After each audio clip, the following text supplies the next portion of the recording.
Tommy Park was 8 years old when he first saw the stars from the inside of a spaceship. He pressed his small hands against the cold glass window and watched Earth become smaller and smaller until it was just a blue dot among millions of other dots. His mother stood behind him, her hand on his shoulder. "Are you scared?" Dr. Grace Park asked her son. Tommy shook his head. He was not scared. He was excited. He had always wanted to see space. He had always wanted to meet aliens. And now, both of those dreams were coming true. The spaceship carried them for 3 weeks through the darkness between stars. Tommy spent most of that time reading books, playing games on his tablet, and talking to Biscuit. Biscuit was a honey badger. She was about the size of a medium dog, with thick gray and black fur, small round ears, and claws that looked like they could cut through metal. His mother had brought Biscuit as part of her research work. Dr. Grace Park studied animals from Earth and how they might live in space. Most people thought Biscuit was cute in a strange way. She had a flat face that always looked a little angry, and she made funny sounds when she was happy.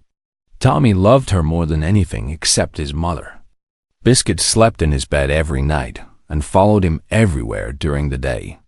When they finally arrived at Galactic Commerce Station Everlight, Tommy could not believe his eyes. The station was huge. It was like a city floating in space. There were towers and domes and long corridors that seemed to go on forever. Thousands of beings lived and worked here, and most of them were not human. Tommy saw his first alien within minutes of stepping off the ship. It was a Velith, a tall creature with green scales and yellow eyes that moved separately from each other. The Velith looked at Tommy with curiosity, then looked away and continued walking. Tommy wanted to wave, but his mother pulled him along. "We need to get to our quarters first," she said. "You will have plenty of time to explore later." Their quarters were small but comfortable. There was a room for his mother, a room for Tommy, and a shared space with a cooking area and a place to sit. The walls could change color if you touched them, and the windows showed different views of the station or the stars outside. Tommy thought it was the coolest place he had ever lived. During the first few days, Tommy stayed close to his mother. He went to her laboratory and watched her work. He met other scientists, most of them aliens, and tried to learn their names. Some names were easy, like Coordinator Sill, who was a Velith with a kind voice. Other names were impossible for Tommy to say, so he made up nicknames in his head. Biscuit did not like the new place at first. She spent the first 2 days hiding under Tommy's bed and growling at anyone who came near. But slowly, she started to explore. She sniffed every corner of their quarters. She tested every surface with her claws. And then, once she decided the place was safe, she went back to her normal self. She followed Tommy around, napped in warm spots, and demanded treats by standing on her back legs and making a chirping sound. The alien administrators of the station found Biscuit interesting. They had never seen a honey badger before. Most of them had never even heard of Earth animals. They looked at her small body and her cute face and thought she was harmless. "What does it do?" one administrator asked Dr. Park. "She is a companion animal," Grace explained. Honey badgers are known for being very brave and very protective. On Earth, they fight animals much larger than themselves. They are not afraid of anything. The administrator laughed. "Surely you are joking. This tiny creature? It looks like it would run from a loud noise." Grace smiled but did not argue. She knew the truth about honey badgers. She had seen videos of them fighting lions and surviving snake bites. She had watched Biscuit dig through solid rock during a camping trip. She knew that size meant nothing to a honey badger. Tommy started making friends in the second week. The station had a school for the children of workers and visitors. There were about 30 children in Tommy's age group, and only 2 of them were human. The other human child was a girl named Emma, whose father was an engineer. She was nice but shy, and she spent most of her time reading. The alien children were different from human children in many ways, but also the same in some ways. They liked to play games. They liked to laugh. They got bored during lessons and excited during breaks. Tommy found that if he smiled and shared his snacks, most of them would be friendly. But not all of them. The Meraki children stayed away from Tommy because they found humans too warm. The Velith children watched him with eyes that never seemed to blink, and Tommy could not tell if they liked him or not. And then there were the Draxi, small furry creatures who seemed to think humans smelled bad. Tommy tried not to take it personally. In the third week, a new ship arrived at the station. It was a large ship, painted in dark colors, with symbols on the side that Tommy did not recognize. His mother told him it was a Kravik diplomatic vessel. The Kravik were an important species in this part of the galaxy. They were big, strong, and proud. They had tusks like elephants and skin like leather.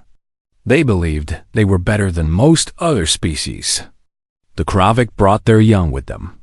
There were 5 Kravik adolescents on the ship, all of them between 12 and 15 years old in human terms.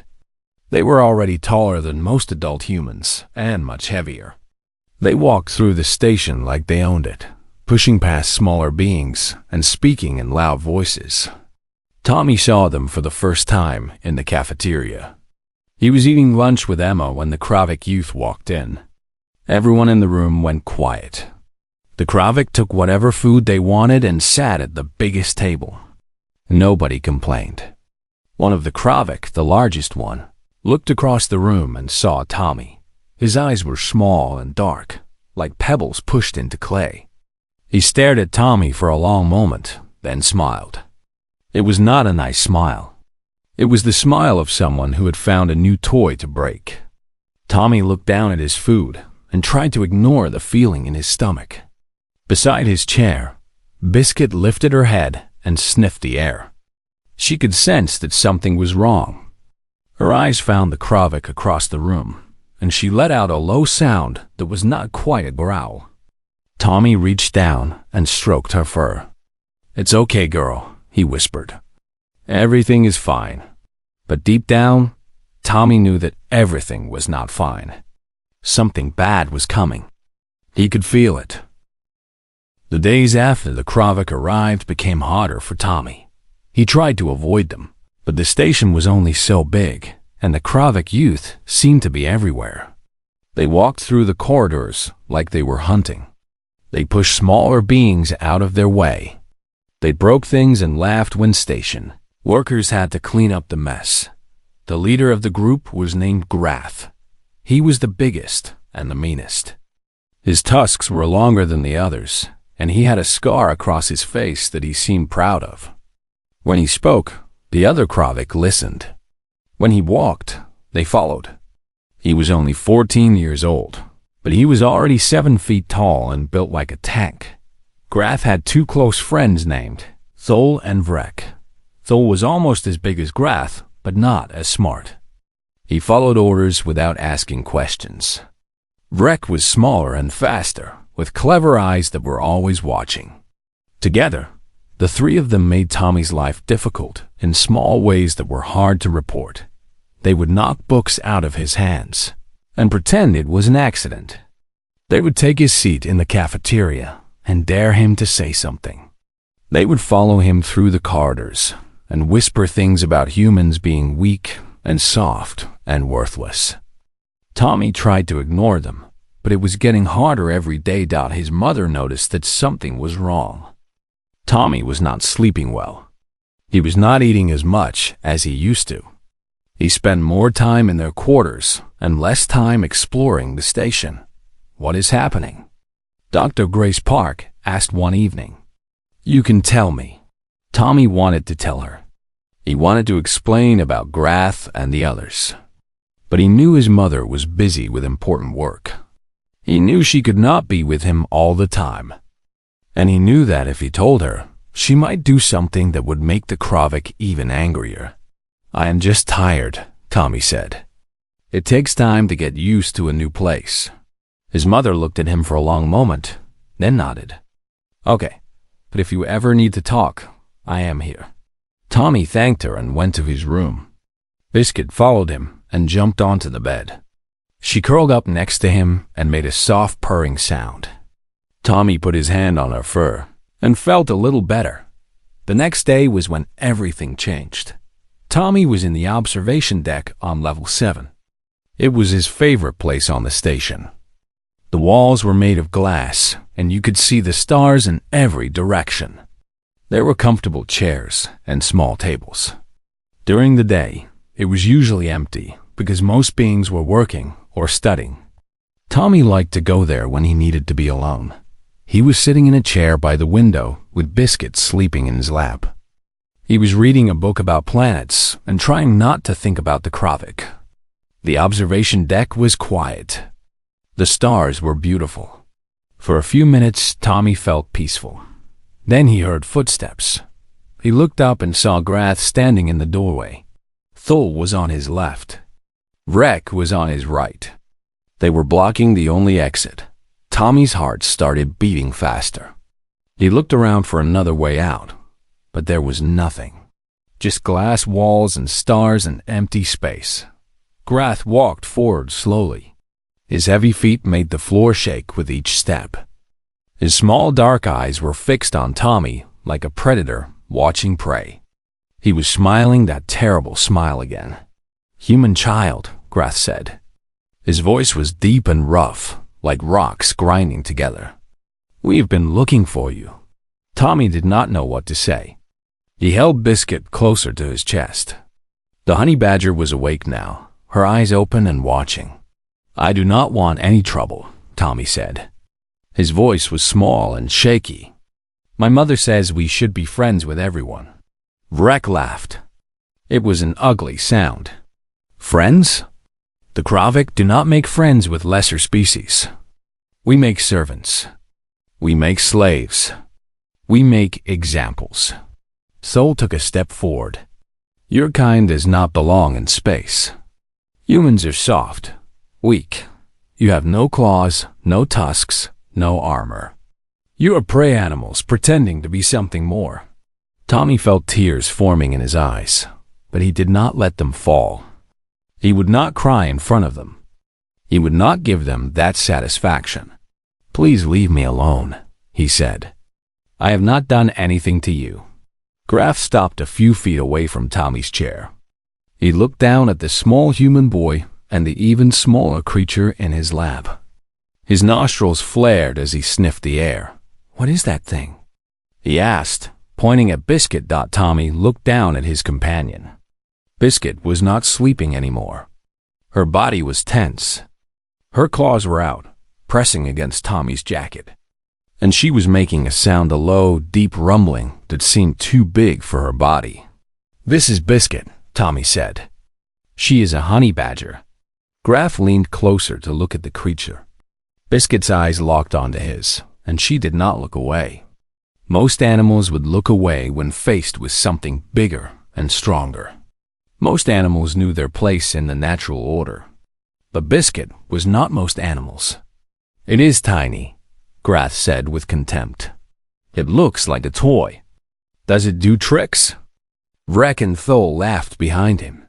"She is not a toy," Tommy said quietly. "She is my friend. And she does not like strangers." Grath snorted. "I do not care what it likes. Move it aside, little human, or I will crush it under my foot." Something changed in Tommy's face. The fear was still there, but something else was growing underneath it. He thought about all the times the Kravik had pushed him around. He thought about all the mean things they had said. He thought about how tired he was of being scared. He looked Grath in the eye. His voice was steadier now. "You really should not do that." Grath stared at him for a moment, surprised by the change in the boy's tone. Then he laughed again. "Are you threatening me, little prey animal? You and your tiny pet against 3 Kravik warriors?" He looked back at Thal and Vrek. This human has courage. Stupid courage, but courage. I almost respect it. He turned back to Tommy and reached out with one massive hand. His fingers were thick and covered with tough skin. His claws were yellow and sharp. He was going to grab Tommy's arm and pull him out of the chair. Biscuit started sharpening. Her claws dot. It was a small movement at first. She dragged her front claws down the arm of the chair, leaving deep scratches in the material. The sound was sharp and loud in the quiet room. It sounded like knives being drawn across stone. All three Kraviks stopped moving. They stared at the deep gouges in the chair, then at the small creature that had made them. Biscuit looked up at Grath. Her eyes were black and empty of fear. She opened her mouth and showed her teeth sharp, white, and many. The growl coming from her chest grew louder, filling the observation deck like the rumble of distant thunder. For the first time, something that looked almost like doubt crossed Grath's face, but he was too proud to back down. Too proud and too stupid, he reached for Tommy again. Biscuit exploded into motion. Lieutenant Kevin Cho had been a security officer for 12 years. Before that, he had been a soldier in the Earth Defense Forces. He had fought in 3 wars and survived countless battles. He had seen things that would give most people nightmares for the rest of their lives. Very little surprised him anymore. But when the Kravik diplomatic ship arrived at Everlight Station, Kevin felt something he had not felt in a long time. He felt worried. Kevin knew the Kravik well. He had fought beside them once, during the border conflict 7 years ago. They were strong allies in a battle, but terrible to be around during peace. They respected only power. They looked down on anyone they considered weaker than themselves, and they never missed a chance to prove their dominance over others. The first thing Kevin did was check the station records to see who else was on board. His heart sank when he saw the names.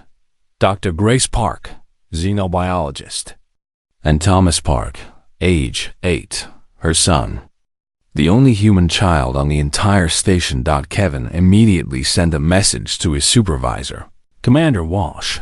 The message said that the Kravik youth and the human child should be kept apart. He explained the history of Kravik behavior and the risk of an incident. He asked for additional security patrols near the family quarters. Commander Walsh denied the request. The Kravik were important trade partners. Their diplomatic visit was worth millions of credits to the station. Nobody wanted to offend them by suggesting their children were dangerous. Kevin was told to do his normal job and stop worrying about nothing. Kevin did not stop worrying. He started keeping a quiet eye on Tommy Park whenever he could. He watched the Kravik youth pushing the boy around and making his life difficult. He wanted to step in, but there was no clear rule being broken. The Kravik were careful to stay just inside the line of what was allowed. But Kevin knew it was only a matter of time before they crossed that line. The other thing that Kevin kept watching was Biscuit. He had looked up honey badgers in the Earth Animal Database after meeting Dr. Park. What he found made him both impressed and nervous. Honey badgers were small animals, usually around 10 kilograms in weight. But they were considered one of the most fearless creatures on Earth. They had been recorded fighting lions, killing venomous snakes, and attacking animals many times their size. Their skin was thick and loose, which meant predators could not get a good grip on them. Their claws could dig through almost anything, and their bite was strong enough to crush bone. More importantly, honey badgers did not know how to give up. They did not understand the concept of surrender. Once they started fighting, they fought until they won or died. Most of the time, they won. Kevin had seen combat footage from old Earth wars where soldiers had used honey badgers to clear enemy bunkers. He had read reports about honey badgers breaking into military food supplies and fighting off entire squads of armed men. He understood why humans had chosen to bring these animals into space. They were perfect guardians. So when Kevin saw on his security monitor that 3 Kravik youth had cornered Tommy parked in the observation deck on level 7. He did not worry about Tommy. He worried about the Kravik. He started running immediately. His feet pounded against the metal floor as he raced through the corridors. He pushed past confused workers and nearly knocked over a Velith carrying a stack of documents. He did not stop to apologize as he ran. He grabbed his communicator and opened a channel to all security units. All units, this is Lieutenant Cho. Converge on Observation Deck 7 immediately. We have a potential Terran fauna incident in progress. I repeat, Terran fauna is engaged. This is not a drill. The dispatcher was a Velith named Coordinator Sill. Her calm voice came through the communicator, full of confusion. Lieutenant Cho, please clarify. The only Terran fauna on the station is a small research specimen belonging to Dr. Park. Our records show it weighs approximately 10 kilograms. Surely the Kravik adolescents are the greater concern? Kevin rounded a corner at full speed and nearly crashed into a wall. He caught himself and kept running. Negative, Coordinator. You do not understand what you are dealing with. That research specimen is a honey badger. It is one of the most dangerous animals Earth has ever produced. The Kravik are about to learn why humans brought these things into space. There was a pause on the other end of the line. Kevin could imagine the Velith looking at her screen in disbelief, comparing the size of a honey badger to the size of a Kravik adolescent. The numbers did not make sense to her. Lieutenant, with respect, the Kravik youth are each over 200 kilograms. The largest of them is nearly 7 feet tall. Are you suggesting that this small animal poses a threat to them? Kevin was breathing hard now. His lungs burned from running, but he did not slow down. He was getting close to the observation deck. Coordinator, I am not suggesting anything. I am telling you a fact. In about 30 seconds, those Kravik are going to touch the wrong human child. And that honey badger is going to show them what Earth predators are made of. I need medical teams standing by. Not for the human. For the Kravik. Another pause. Then Sill's voice came back, still confused but now taking him seriously. Medical teams are on their way, Lieutenant. I hope you are wrong about this. Kevin burst through a door and saw the entrance to the observation deck ahead of him. He could hear sounds coming from inside. They were not good sounds. Someone was screaming in pain. Something was growling. Something else was crashing to the ground. I am never wrong about Earth animals, Kevin said grimly. He reached the door and looked inside. What he saw would stay with him forever. The largest Kravik, the one named Grath, was on the floor. He was holding his arm against his chest, and dark blood was pouring between his fingers. His face was twisted in agony, and he was making sounds that Kevin had never heard a Kravik make before. They sounded like whimpers. The second Kravik Thul was pressed against the wall. His hands were covering his face, and blood was dripping down his arms. He was shaking badly, his whole body trembling with shock and fear. The third Kravik, Vrek, was nowhere to be seen. Kevin would later learn that Vrek had run away at the first sign of real violence. He was the smart one, and in the middle of the room, standing between the fallen Kravik and the human child they had tried to hurt, was Biscuit. The honey badger was covered in blood, though Kevin suspected most of it was not hers. Her fur was standing up, making her look twice her normal size. Her claws were extended, red and dripping. Her teeth were bared, and that deep growl was still coming from her chest, filling the room with its threat. Behind her, Tommy Park sat in his chair. His face was pale with shock, but he was not hurt. He was staring at Biscuit like he had never really seen her before. Kevin stood in the doorway and watched. He did not make any sudden movements. He knew better than to approach a honey badger in combat mode. "Tommy," he said quietly, "are you okay?" The boy looked at him with wide eyes. "Lieutenant Cho?" "Yes. Can you call Biscuit to you?" Nice and slow. Tommy nodded. He reached into his pocket and pulled out a small piece of dried meat. It was the treat he always used to reward Biscuit. "Biscuit," he said, his voice shaking. "Come here, girl. It is over now.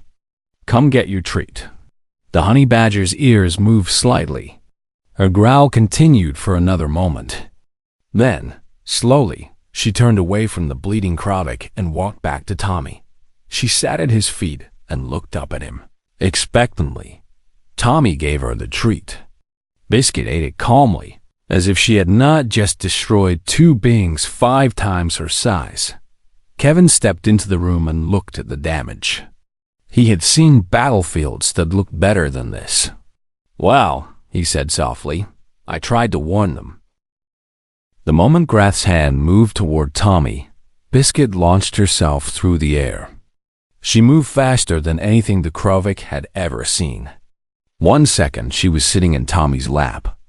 The next second, she was attached to Grath's arm, her claws sinking deep into his tough hide, her teeth finding the soft spot between his scales. Grath screamed. It was not a sound anyone expected from a Krovic warrior. It was high and sharp and full of pure surprise. He tried to shake the creature off, but Biscuit's jaws were locked tight. Her body swung back and forth as he flailed his arm, but she did not let go. Honey badgers have loose skin. This is one of their most important features. When a predator grabs a honey badger, the badger can twist inside its own skin and bite the attacker even while being held. Lions have learned this lesson. Leopards have learned this lesson. Now Grath was learning it too. He grabbed Biscuit with his other hand, trying to pull her off. Big mistake. As soon as he touched her, Biscuit twisted her body in a way that should not have been possible. She released her grip on his arm for just a moment, then sank her teeth into his grabbing hand instead. At the same time, her back legs kicked out and her rear claws raked across his forearm, leaving 4 deep cuts that went all the way to the bone. Grath fell backward, crashing to the floor. He let go of Biscuit, but Biscuit did not let go of him. She climbed up his arm like it was a tree trunk, her claws finding grip in his tough skin until she was on his chest. Then she started biting everything she could reach. His shoulder, his neck, the base of his tusk. Each bite was fast and precise, aimed at the spots where his armor was weakest. Dol finally unfroze. He had been standing there, watching in shock as his leader was torn apart by a creature smaller than his foot. Now he remembered that he was supposed to be a warrior. He rushed forward, reaching down to grab Biscuit and tear her away from Grath. His hands closed around her middle. He lifted her up, pulling her off Grath's bleeding body. For just a moment, he felt proud of himself. He had saved his leader. He had caught the dangerous beast Dot. Then Biscuit twisted Dot. It was that impossible honey badger twist again. Her body turned inside her loose skin, and suddenly she was facing the wrong direction. Her teeth found Vol's wrist and bit down hard. He felt bones grinding together under the pressure of her jaws. He screamed and dropped her. But Biscuit was not done with him. She landed on her feet and immediately jumped up at his face. Her claws hooked into the skin around his snout, and she hung there, biting and scratching while he tried desperately to get her off. He stumbled backward and hit the wall. His hands were clawing at her, but every time he grabbed her, she twisted free and found a new place to bite. Vrek watched all of this from the doorway. He was the smallest of the 3, but he was also the smartest. He had seen enough. While Thul screamed and Grath bled on the floor, Vrek turned and ran. He ran as fast as his legs could carry him, and he did not look back. Tommy sat frozen in his chair, watching something he could barely understand. Biscuit had always been sweet to him. She cuddled with him at night. She made happy sounds when he gave her treats. She let him rub her belly and play with her ears. He had never imagined that she was capable of this, but she was doing it for him. She was doing it because they had tried to hurt him. Something about that thought cut through Tommy's shock and made him feel warm inside. Even as blood splattered across the observation deck, Biscuit finally jumped off Thul's face and landed on the floor. The Kravik slid down the wall, leaving a smear of dark blood behind him. His hands were covering his snout, and he was making sounds that were not words. Just pain. Just fear. Grath had managed to sit up, but he was not trying to fight anymore. His arm was a mess of torn flesh and exposed muscle. His shoulder and neck were covered in bite marks. He looked at Biscuit with eyes that had gone from anger to pure terror. The honey badger stood between Tommy and the Kravik. Her fur was soaked with blood. Her claws were red. Her teeth were bared, and that deep growl was still rumbling in her chest. She looked like a demon from the darkest nightmares of prey animals everywhere. "Biscuit," Tommy said softly. His voice was shaking, but he knew he had to do something. "Biscuit, come here." The honey badger did not move. She was still watching the Kravik, making sure they were not going to attack again. Her body was tense and ready. "It is okay, girl," Tommy said. He reached into his pocket and found a piece of dried meat. He held it out toward her. "It is over now. Come get your treat." Biscuit's ears twitched. She turned her head slightly, looking at Tommy with one black eye. The growl continued, but it was getting softer. "Good girl," Tommy whispered. "Come here. They are not going to hurt us. You won." Slowly, very slowly, Biscuit relaxed. Her fur lay back down. Her claws retracted. She gave Grath one final snarl, then turned and walked back to Tommy. She sat at his feet and looked up at him, waiting. Tommy gave her the treat. Biscuit ate it calmly and licked her lips. That was when Lieutenant Kevin Cho arrived in the doorway. He stopped and stared at the scene before him. Two Kravik warriors lay bleeding and broken. A small honey badger sat peacefully at a child's feet, licking blood off her paws. And Tommy Park looked up at him with tears in his eyes. "Lieutenant Cho," Tommy said. "They were going to hurt me." Kevin walked slowly into the room. He kept his movements calm and gentle, careful not to startle Biscuit. He had read the reports. He knew that honey badgers sometimes kept fighting even after the threat was gone. Their combat instinct was so strong that it took time for them to calm down. But Biscuit just looked at him with mild curiosity. She was done fighting. She had protected her human. Now she wanted more treats and maybe a nap.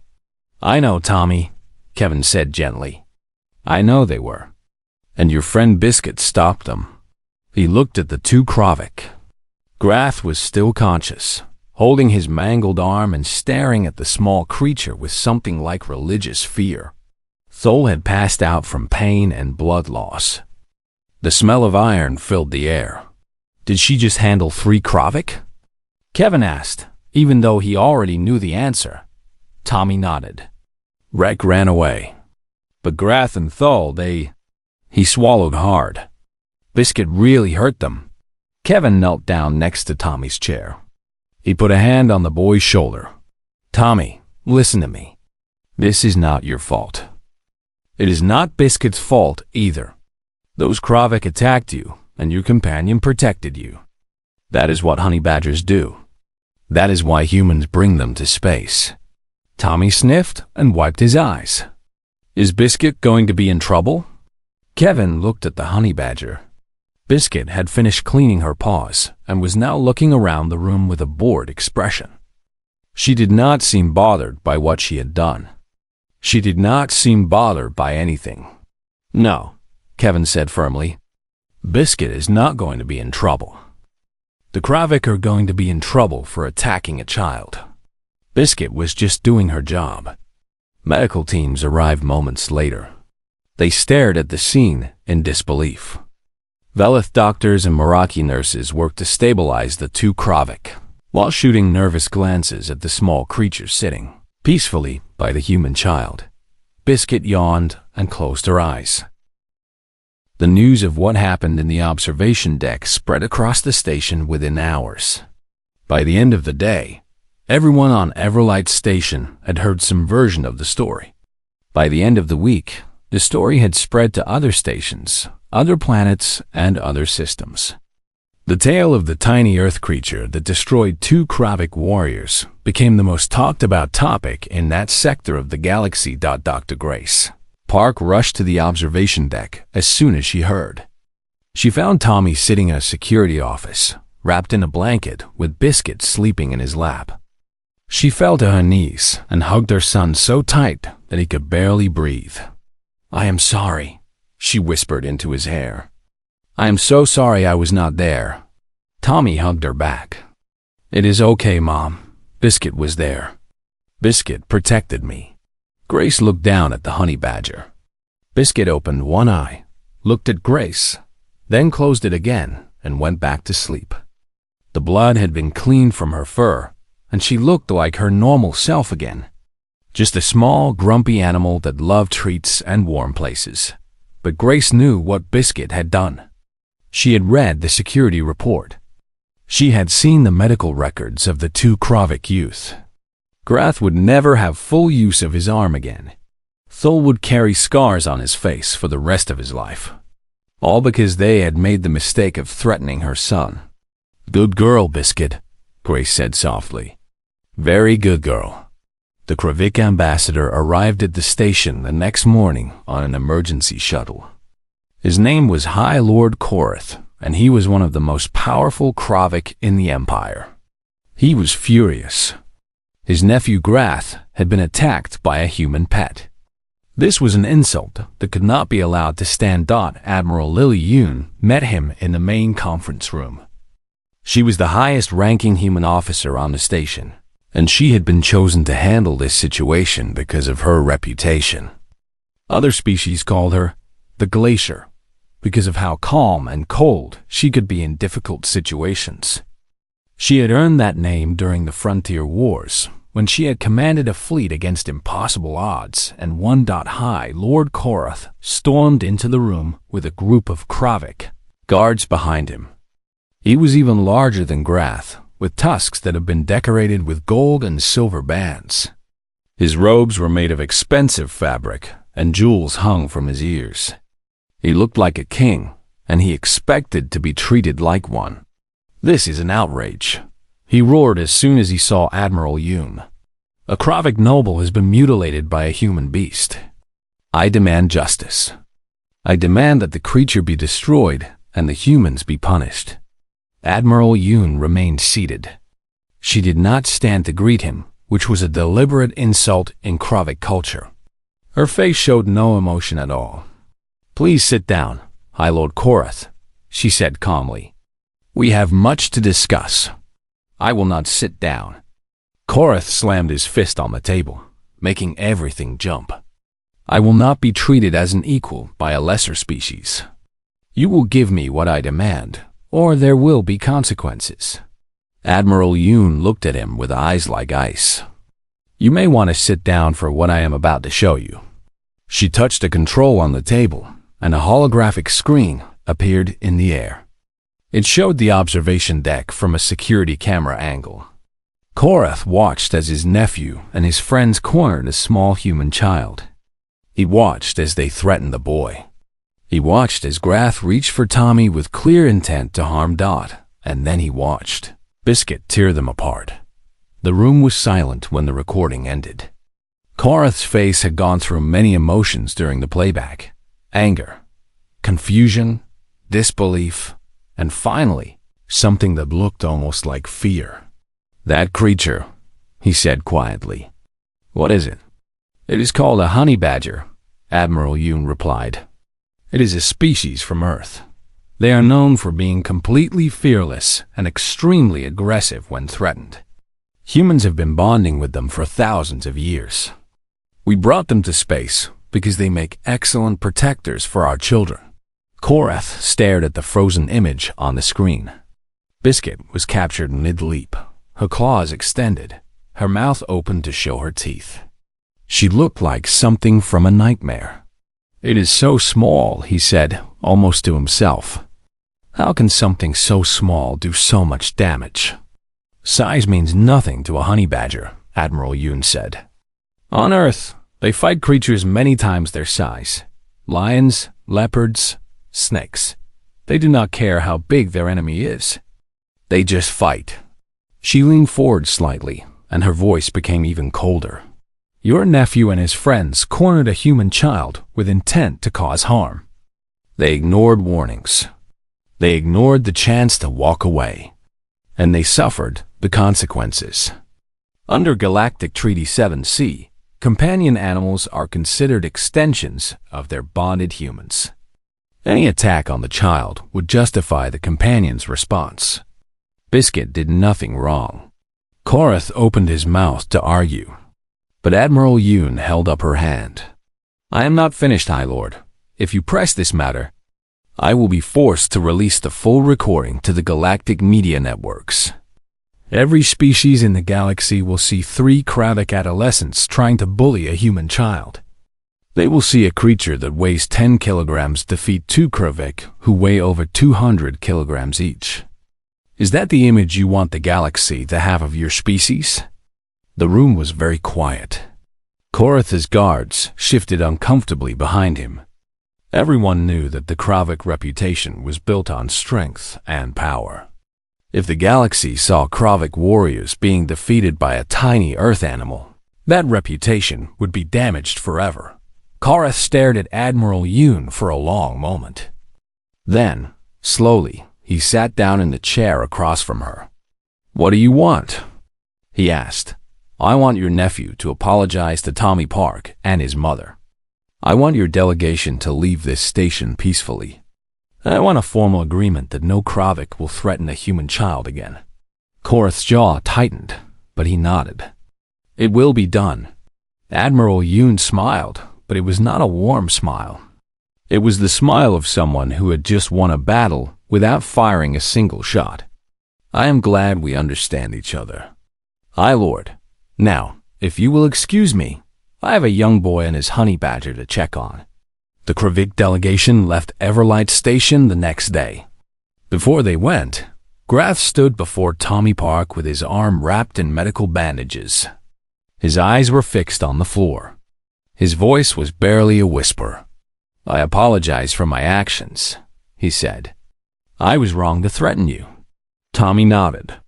He held Biscuit in his arms. The honey badger watched Grath with steady black eyes, and Grath could not help but take a step backward. I forgive you, Tommy said. Just do not do it again. To anyone, Grath nodded quickly and hurried away. He did not look back. After the Kravic left, Tommy became something of a celebrity on the station. The alien children who had once ignored him now treated him with respect. The Velith children asked him questions about Earth animals. The Meraki children invited him to their games. Even the Draxi, who had always thought humans smelled bad, admitted that Tommy was okay. But most of the attention went to Biscuit. Everywhere she went, beings pointed and whispered. Security officers nodded at her with respect. Station workers made sure to give her extra space in the corridors. The word had spread about what she had done, and nobody wanted to make her angry. Biscuit did not seem to notice any of this. She ate her treats. She napped in warm spots. She followed Tommy everywhere and growled softly at anyone who got too close. She was just being a honey badger, doing what honey badgers had always done. Dr. Grace Park added a new note to her research logs that night. She wrote about the incident and what it meant for the future of human expansion into space. At the end of the note, she added a personal observation. Humanity has many advantages in space. Our technology, our adaptability, our ability to work with other species. But perhaps our greatest advantage is our companion animals. Creatures like Biscuit remind the galaxy that humans are not as soft as we appear. We have evolved alongside predators. We have bonded with dangerous creatures.